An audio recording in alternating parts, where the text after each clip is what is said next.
Karina baby, for the 14th of September, which is Tuesday today, we have little fish.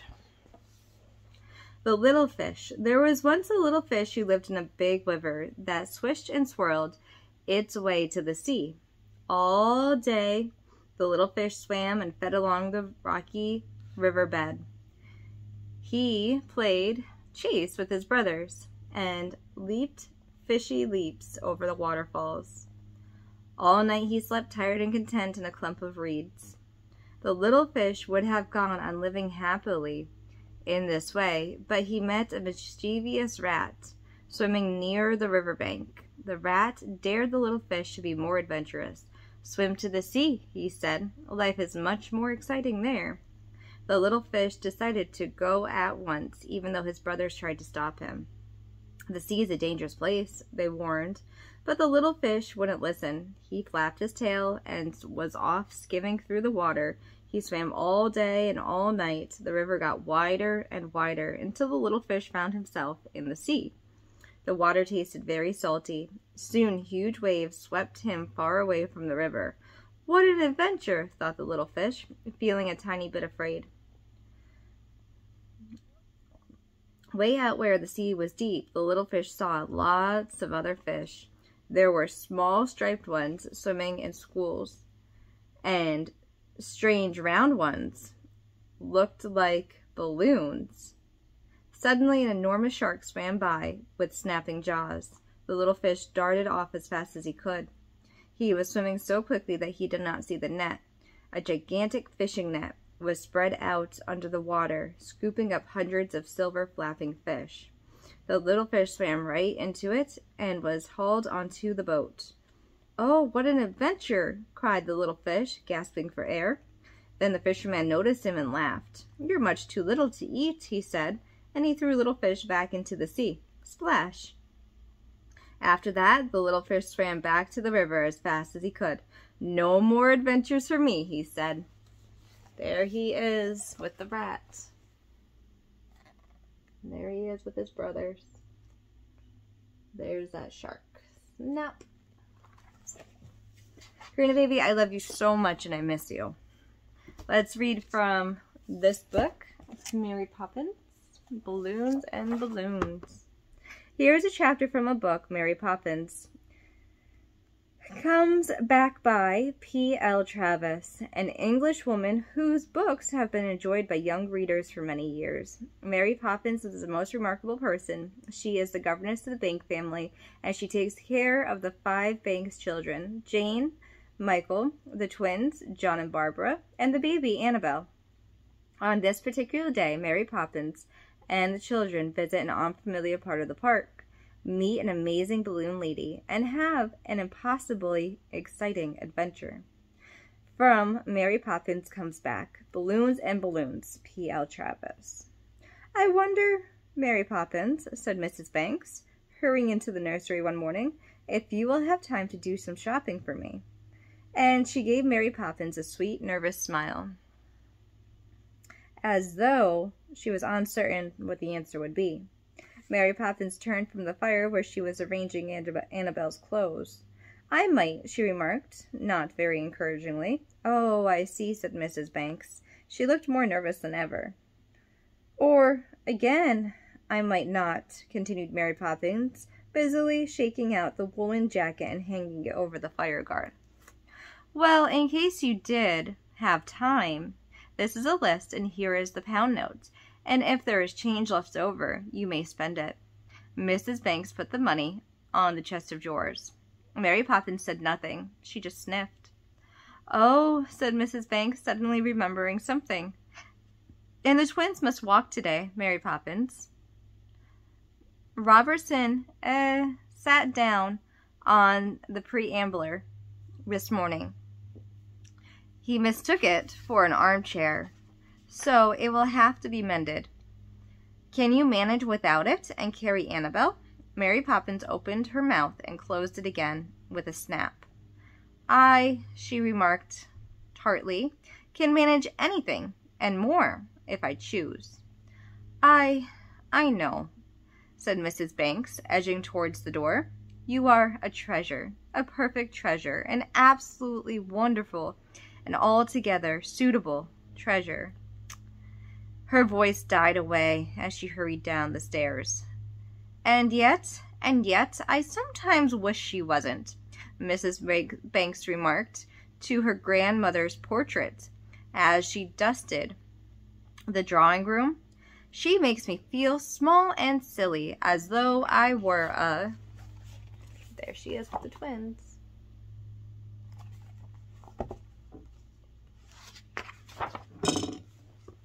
A little girl again, and I am not.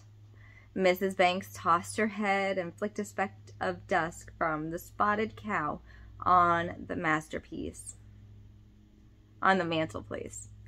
I'm a very important person and mother of 5 children. She forgets that, and she went on with her work, thinking out all of the things she would like to say to Mary Poppins, but knowing all the time that never would she dare. Mary Poppins put the list and the pound note into her bag, and in no time she had pinned it to her hat and was hurrying out of the house with Annabel in her arms, and Jane and Michael, each holding the hand of a twin, following as quickly as they could. "Best foot forward, please," she remarked, turning sternly upon them. They quickened their pace, dragging the poor twins with a scuffling sound along the pavement. They forgot that John's arm and Barbara's were being pulled nearly out of their sockets. Their only thought was to keep up with Mary Poppins and see what she did with the change from the pound note. 2 packets of candles, 4 pounds of rice, 3 of brown sugar, and 6 of castor, 2 tins of tomato soup, and a hearth brush, a pair of handmaid's gloves, half a stick of sealing wax, 1 bag of flour, 1 firelighter, 2 boxes of matches, 2 cauliflowers, and a bundle of rhubarb. Mary Poppins hurried in to the first shop beyond the park, read out the list. The grocer, who was fat and bald and rather short of breath, took down the order as quickly as he could. 1 bag of handmaid's gloves, he wrote, nervously licking the wrong end of the burnt little pencil. "Flour, I said," Mary Poppins reminded him tartly. The grocer blushed as red as a mulberry. "Oh, I'm sorry. No offense meant. I'm sure. Lovely day, isn't it?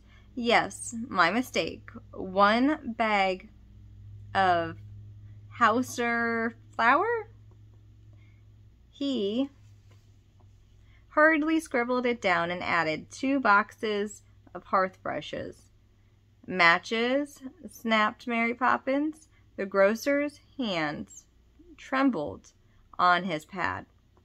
"Oh, of course, it must be the pencil. It seems to be writing all the wrong things. I must get a new one.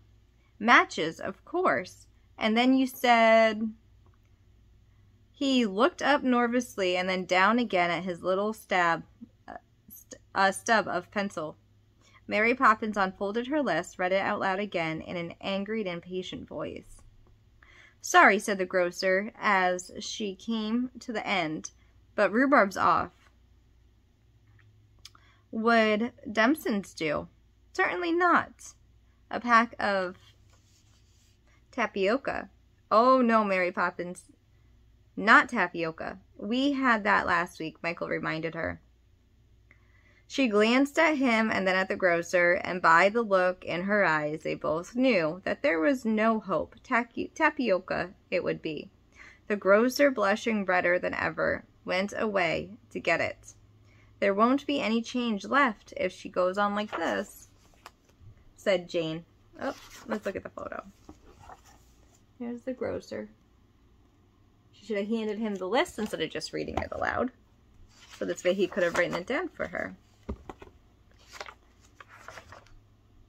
"Goes on like this," said Jane, watching the pile of groceries being heaped upon the counter. She might have left over for a bag of acid drops, but that's all, Michael said mouthfully, and Mary Poppins took the pound out of her bag. Thank you, she said, as the grocer handed her the change. Thank you, he remarked politely, leaning his arms on the counter. He smiled at her in a manner that was meant to be polite, and continued, Keeps nice and fine, doesn't it? He spoke proudly, as though he himself had complete charge of the weather and had made it fine for her on purpose. We want rain, said Mary Poppins, snapping her mouth and her handbag at the same time. That's right, said the grocer hurriedly, trying not to offend her.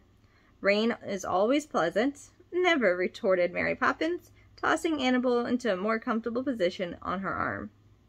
The grocer's face fell. Nothing he said was right. I hope, he remarked, opening the door courteously for Mary Poppins, that we shall be favored with your further custom, madam. Good day. Mary Poppins swept out. The grocer sighed. Here, he said, scrabbling hurriedly in a box near the door. Take these. I meant no harm, truly. I didn't. I only wanted to oblige. Jane and Michael held out their hands. The grocer slipped 3 chocolate drops into Michael's and 2 into Jane's. 1 for each of you, and 1 for 2 little ones, and 1 for, he nodded, towards Mary Poppins' retreating figure. Her. They thanked the grocer and hurried after Mary Poppins, munching their chocolate drops. What's that you're eating? She demanded, looking at the dark rim round Michael's mouth. Chocolate. The grocer gave us... Oh, I didn't even look at... Oh, okay. Chocolate. The grocer gave us 1 each, and 1 for you. He held out the last drop. It was very sticky. Like his imprudence, said Mary Poppins, but she took the chocolate drop and ate it in 2 bites, as though she thoroughly enjoyed it. Is there much change left? Inquired Michael anxiously. That's a maybe. She swept into the chemist and came out with a cake of soap, a mustard plastered, and 2 tubes of toothpaste. Jane and Michael, waiting with the twins at the door, sighed heavily. The pound note, they knew, was disappearing fast. She'll hardly have enough left over for a stamp, and even if she has, that wouldn't be very interesting, said Jane. Now to Mr. Tips, snapped Mary Poppins, swinging the chemist's package and her bag from one hand and holding Annabel tightly in with the other. But what can we buy there? Said Michael in despair, for there was not much jingle in Mary Poppins' purse. Coal 2.5 tons, she said, hurryingly ahead. How much is coal? 2 pounds a ton. But Mary Poppins was, we can't buy that. Michael stared at her appalled. It would go on the bill. This was such a relief to Jane and Michael that they bounced beside her, dragging John and Barbara behind them in a trot. Well, is that all? Michael asked. Mr. Tip and his coal have been left safely behind. Cake shop, said Mary Poppins, examining her list, and darted in at the dark door. Through the window they could see her pointing to a pile of macaroons. The assistant handed her a large bag. She bought a dozen at least, said Jane sadly. Usually the sight of anybody buying macaroons filled them with delight, but today they wished and wished that there wasn't a macaroon in the world. Now where? Demanded Michael, hopping from one leg to the other in his anxiety to know if there was any of the pound note left. He felt sure that there couldn't be, and yet he hoped. Home, said Mary Poppins. Their face fell. There was no change. After all, not even a penny of Mary Poppins would surely have spent it. Not even a penny, or Mary Poppins surely have spent it. But Mary Poppins, she said, dropping the bag of macaroons up on Annabelle's chest and stride ahead, had such a look on her face that they did not dare to make any remark. They only knew that for once she had disappointed them, and they felt that they could not forgive her. "But this isn't the way home," complained Michael, dragging his feet so that his toes scraped along the pavement. "Isn't the park on the way home?" "I'd like to know," she demanded, turning fiercely upon him. "Yes, but there are more ways than one of going through a park," she reminded, and led them round to a side of it they had never seen before. The sun shone warmly down, and the tall trees bowed over the railing and rustled their leaves up on the branches. 2 sparrows were fighting over a piece of straw.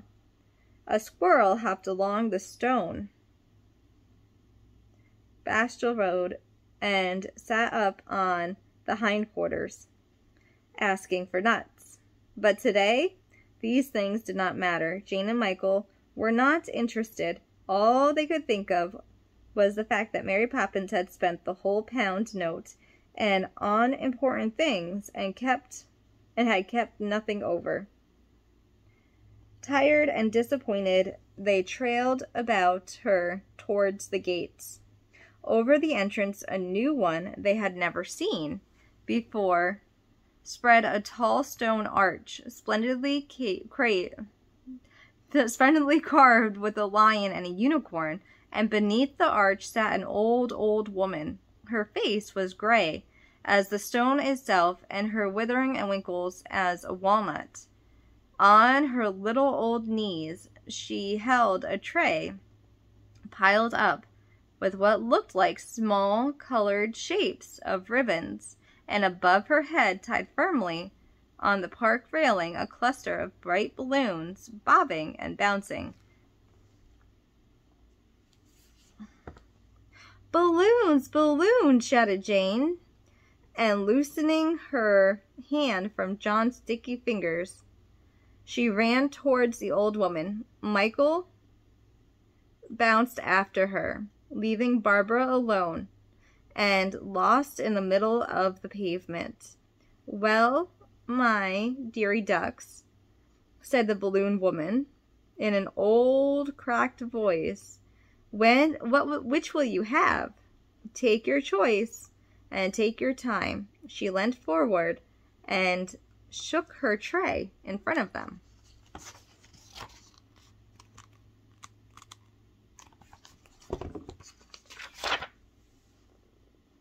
"We only came to look," Jane explained.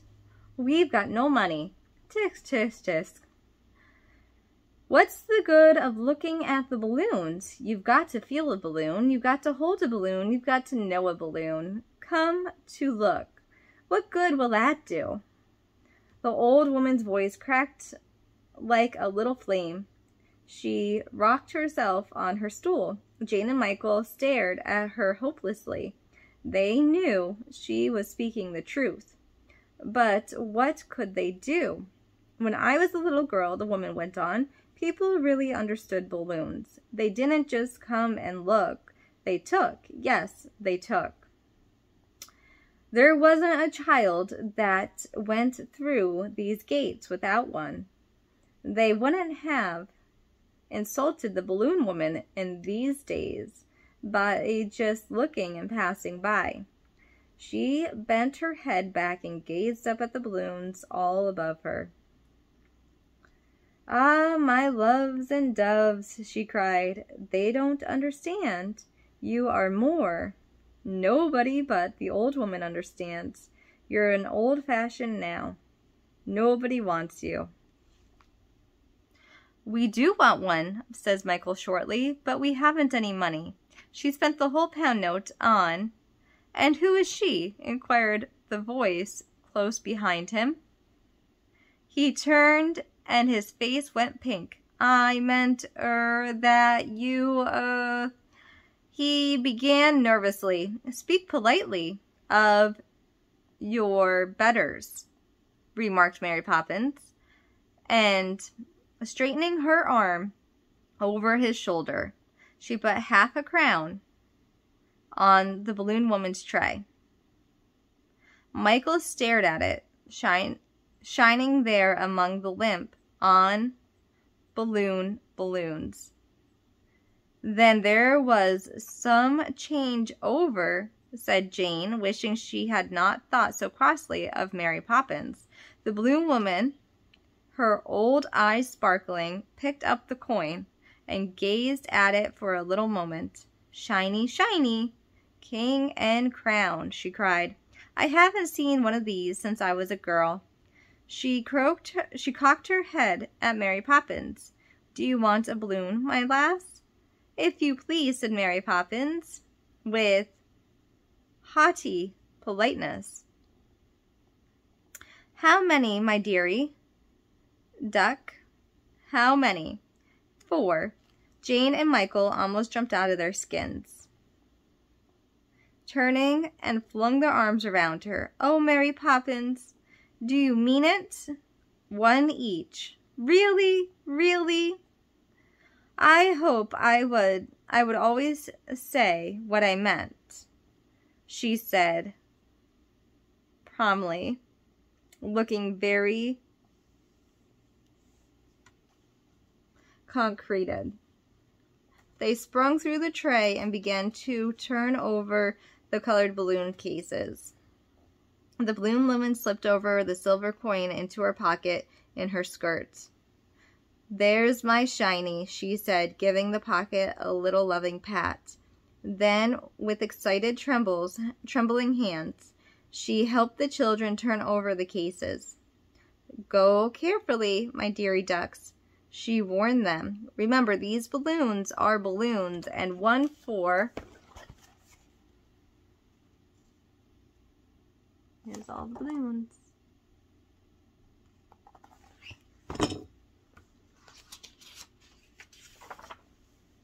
"Everybody, take your choice and take your time. There's many a child get the wrong balloon, and his life was never the same after." "I'll have this one," said Michael, choosing the yellow one with red markings. "Well, let me blow it up for you, and you can see if that's the right one," said the balloon woman. She took in front of him one gigantic puff and blew it up. Zip! There it was. You would hardly think such a tiny person could have so much breath in her body. The yellow balloon, neatly marked with red, bobbed at the end of its string. "But I say," said Michael, "string, it's got my name on it." And sure enough, the red markings on the balloon were letters spelled out. The 2 words, Michael Banks. "Hey!" cracked the balloon woman. "What did I tell you? You took your time and chose the right one." "So, if mine is," said Jane, handing the balloon woman a limp blue balloon. She puffed and blew it up, and there appeared across the fat blue glob the words Jane Caroline Banks in large white letters. "Is that your name, my dearie duck?" said the balloon woman. She nodded. The balloon woman laughed to herself, a thin, old, crackling laugh, and Jane took the balloon from her and bounced it in the air. "Me, me!" cried John and Barbara, plunging fat hands among the balloon case. John drew out a pink one, and she blew it up. The balloon woman smiled. There round the balloon, the words could clearly be seen, John and Barbara Banks. One between them because they are twins. "But," said Jane, "I don't understand. How did you know? You never saw us before." "Eh, my dearie ducks, don't I tell you there were balloons and balloons, and that these were extra special? But did you put our names on them?" said Michael. "Aye," the old woman cracked nary eye. "Then who did?" "Ask me another, my dearie duck, and I know is that the names are there, and they're balloons for everyone. and the world, if only they chose properly, one for Mary Poppins too. The balloon woman cracked her head and looked at Mary Poppins with a curious smile. Let her try. She rocked herself on her little stool, took her choice, take your time, choose and see. Mary Poppins sniffed importantly. Her hand hovered for a moment over the empty balloons, and then pounced on the red one. She held it in her arm's length to their astonishment. The children saw it slowly filling with air of its own accord. Larger and larger it grew, till it became the size of Michael's. But still it swelled until it was their time as large as any other balloon, and across it appeared the letters of gold, the two words, Mary Poppins. Let's take a look at these balloons. There's Mary Poppins, the red and gold one. Michael Banks. John and Barbara Banks, one between them because they are twins. And Jane Caroline Banks. All these balloons have their names. The red balloon bounced through the air, and the old woman tried to string it, and it was little crackling laugh handed it back to Mary Poppins. Up into the dancing air danced the four balloons. They tugged at at their strings as though they wanted to be free of their mounting. The wind caught them and flung them backwards and forwards, and north and south and east and west. Balloons and balloons, my dearie ducks, one for everybody, if only they knew it, cried the balloon woman happily. At the moment, an elderly gentleman at the top hat, turning to the park gates, looked across and saw the balloons. The children saw him give a little start. Then he hurried up to the balloon woman. How much? He said, jingling his money in his pocket. 7 pence, halfpenny. Take your chance and take your time. He took the brown one, and the balloon woman blew it up. The words, Honorable William Wethel Winkins, appeared on the green letters. Good gracious, said the elderly man. Good gracious, that's my name. You chose well, my dearie duck. Balloons and balloons, said the old woman. The elderly gentleman started at his balloon as it tugged at its string. Extraordinary, he said, and blew his nose with a trumpeting sound. 40 years ago, when I was a boy, I tried to buy a balloon here, but they wouldn't let me. I said they couldn't afford it. 40 years, and it's been waiting for me all this time. Most extraordinary. And he hurried away, bouncing into the arch between his eyes were fixed on the balloon. The children saw him giving little excited leaps in the air, and he went. Look at him, cried Michael. The elderly gentleman bobbed higher and higher. But in that moment, his own balloon began pulling at the string as he felt himself lift off his feet. Hello, hello, how funny! Mine's doing it too. Balloons and balloons, my dearie duck, said the balloon woman, and broke into a crackling laugh. The twins both handed their balloons by its string. The string bounced off the ground. I'm going, shrieked Jane, as she too was borne upwards. Home, please, said Mary Poppins. The Honorable William Wethel Winkins. There he is.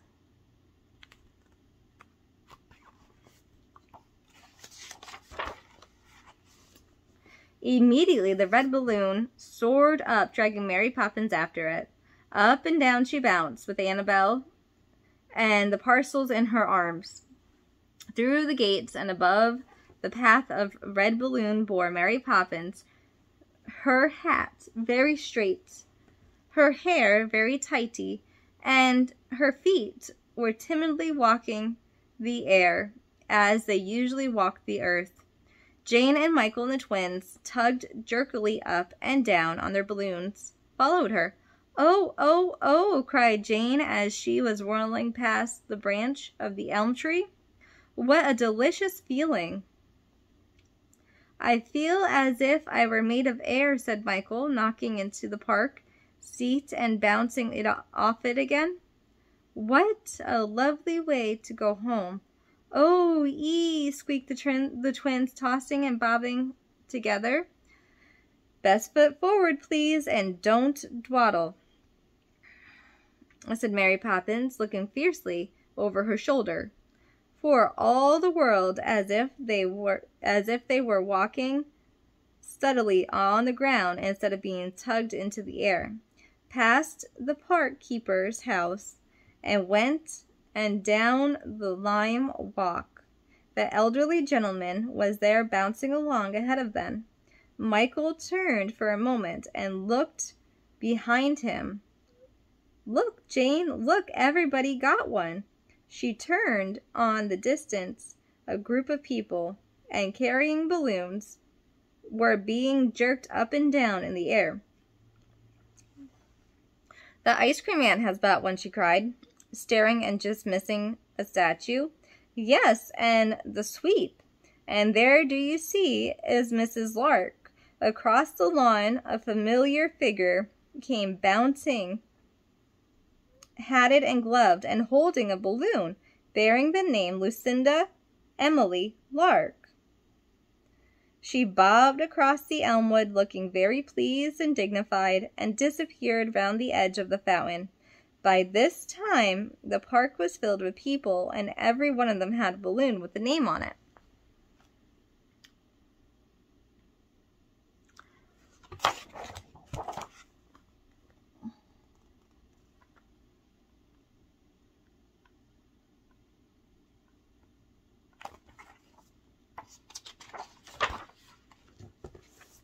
Everyone was bouncing in the air. "Heave ho there! Room for the admirable. Where's my port? Heave ho!" shouted a huge natural voice as Admira and Mrs. Boom went rolling through the air. They held the strings of large white balloons and their names on it in blue letters. Mats and mittens cracked and shrieked. "Haul away my heaters," roared Admiral Bloom, carefully avoiding a large oak tree. The crowd of balloons and people got thicker there, where hardly a patch of air in the park that were not rainbow with balloons. Jane and Michael could see Mary Poppins threading her way primarily along them, and they too hurried through the throng, with John and Barbara bobbing at the heels. Oh dear, my balloon won't bounce me." "I must have chosen the wrong one," said a voice at Jane's elbow. An old-fashioned lady with a quail in her hat and a feather boa round her neck was standing on the path just below Jane, and her feet lay a purple balloon across with the written in letters of gold, "The Prime Minister." "What shall I do?" she cried. "The old woman at the gate said that your choice, and take your time, my dearie duck, and I said, but I've got the wrong one. I'm not the Prime Minister." "Excuse me, but I am," said a voice at her side. A tall man, very earnestly dressed and carrying a rolled umbrella, stepped up to her. The lady turned. "Oh, then this is your balloon. Let me see if you've got mine." The Prime Minister, whose balloon was not bouncing him at all, showed her its name. Lady Mella Britton Jones. "Yes, you have mine. We've got mixed," she cried, and handing the Prime Minister his balloon, she seized her own. Presently they were off the ground and flying among the trees. talking as they went. "Are you married?" Jane and Michael heard Lady Mariel ask. And the Prime Minister answered, "No, I couldn't find the right sort of middle-aged lady. Not too young and not too old, and rather jolly, because I'm so serious myself." "Would I do?" said Lady Mariel Brighton-Jones. "I enjoy myself quite a lot. Yes, I think you'd be very nicely," said the Prime Minister, and hand in hand they joined and tossed strong. But this time the park was really rather crowded. Jane and Michael bobbing across the lawn after Mary Poppins certainly bounced into the bouncing figures and had brought balloons from the balloon woman. A tall man wearing a long mustache and a blue shirt and a helmet was being toggled through the air by a balloon marked Police Inspector, and another bearing the words Lord Mayor, dragging along the road. Fat person and their 3 comrade hats, a red overall, and a large brass necklace. "Move on, please. Don't crowd the park. Observe the regulations. The letters to dispose of the rubbish baskets." And the park keeper roaring and ranting and holding. So they found a husband and a wife there at the park. All she had to do was say, "Would I do?" And he said yes. That's it.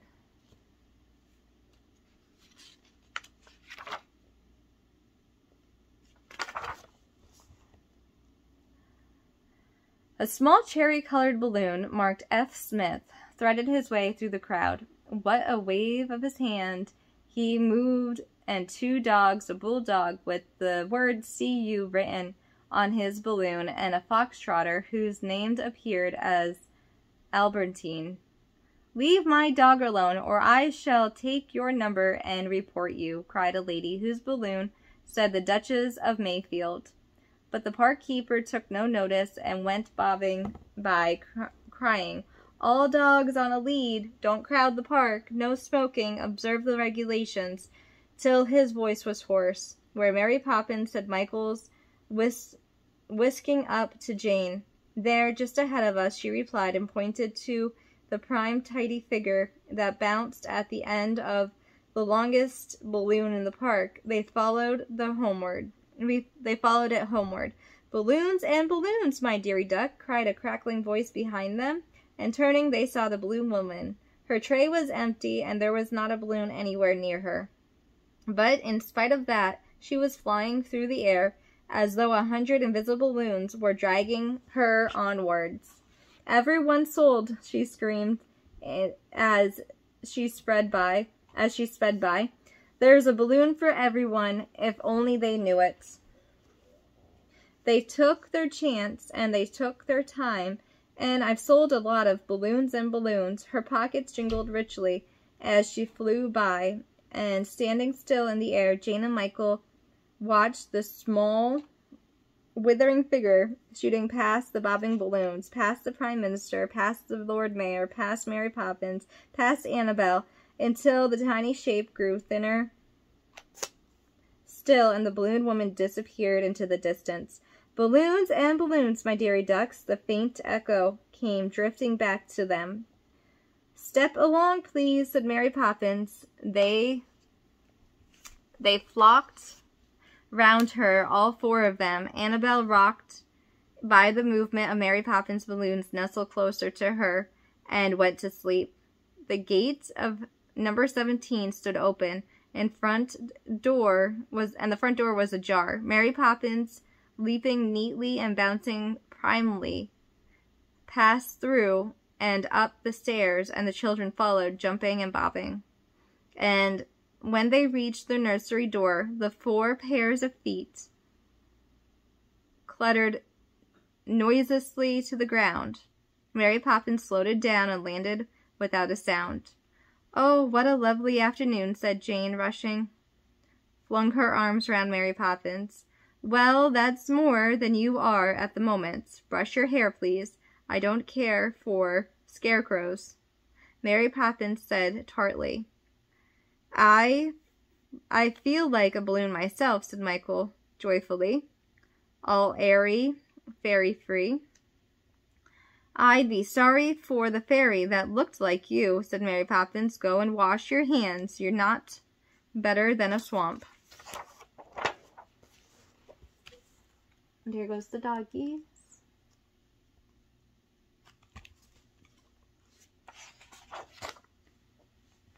When they came back clean and tidy, the 4 balloons were raising against the ceiling, and their strings firmly moored behind the pictures over the mantelpiece. Michael gazed at them, his one yellow one, Jane's blue, and the twins' pink and Mary Poppins' red. They were very still. No breath of wind moved them. Light and bright, steady and still, they leaned against the ceiling. I wonder, said Michael softly, half to himself. You wonder what? Said Mary Poppins, sorting out her parcels. I wonder if it would all have happened if you hadn't been with us. Mary Poppins sniffed. I shouldn't wonder if you didn't wonder much, too much, she replied. And with that, Michael had to be content. So they had a beautiful adventure.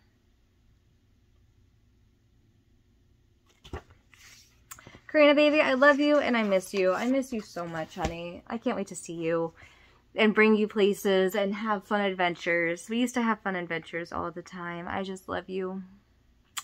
Let's do... Oh, the grand old Duke of York had 10,000 men. He marched them up to the top of the hill, and then he marched them down again. And when they were up, they were up. And when they were down, they were down. And when they were only halfway up, they were neither up nor down.